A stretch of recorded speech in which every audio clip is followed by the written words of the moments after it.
शादियाँ दो तरह की होती है।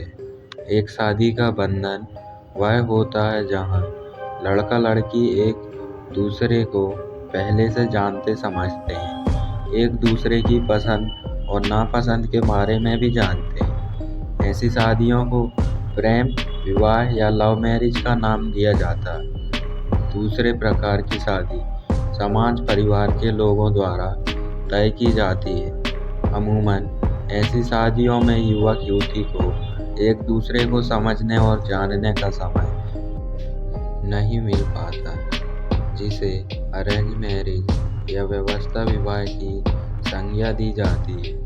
ज़्यादातर मामलों में तो दूसरे प्रकार की शादियाँ सफल रहती है, लेकिन कई बार ऐसी जानकारी सामने आती है जिसका प्रभाव कई जिंदगियों और परिवारों पर पड़ता है। दिल्ली में एक ऐसी ही शादी का अजीबोगरीब मामला सामने आया।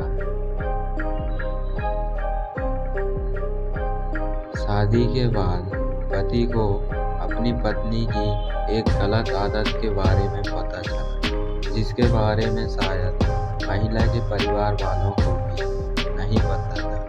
कुछ ही दिनों में बात इतनी बिगड़ गई कि परेशान पति ने कोर्ट में तलाक की अर्जी डाल दी, जिसके बाद कोर्ट को हस्तक्षेप करना पड़ा।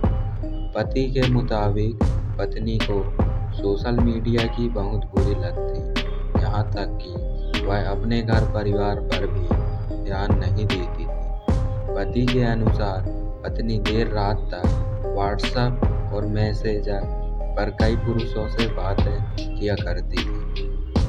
पति का कहना है कि उसने इस बारे में कई बार अपनी पत्नी को समझाने की कोशिश करती थी, लेकिन वह पति की रोक-टोक से झल्ला जाती थी और गंभीर नतीजे भुगतान की धमकी दिए करती थी। पीड़ित शख्स पेशे में सॉफ्टवेयर इंजीनियर है। पति की याचिका पर कोर्ट ने दोनों को काउंसलिंग का समय दिया। कोर्ट का कहना है कि यदि काउंसलिंग के दौरान पति का रवैया नहीं बदला है तो याचिका पर चर्चा की जा सकती है। वहीं इस घटना से युवक और युवती दोनों के परिवार सदमे हैं। उन्हें इन बात पर विश्वास ही नहीं हो रहा। मीडिया की लत को लेकर यह कोई पहला मामला नहीं है। कई बार इस तरह की खबरें चर्चाओं का केंद्र बनती है। बावजूद इसके दंपतियों में इस पर विचार नहीं किया जा रहा। समय रहते हमें सचेत होना होगा, वरना इसके दूरगामी परिणाम सबके लिए खतरनाक हो सकते हैं।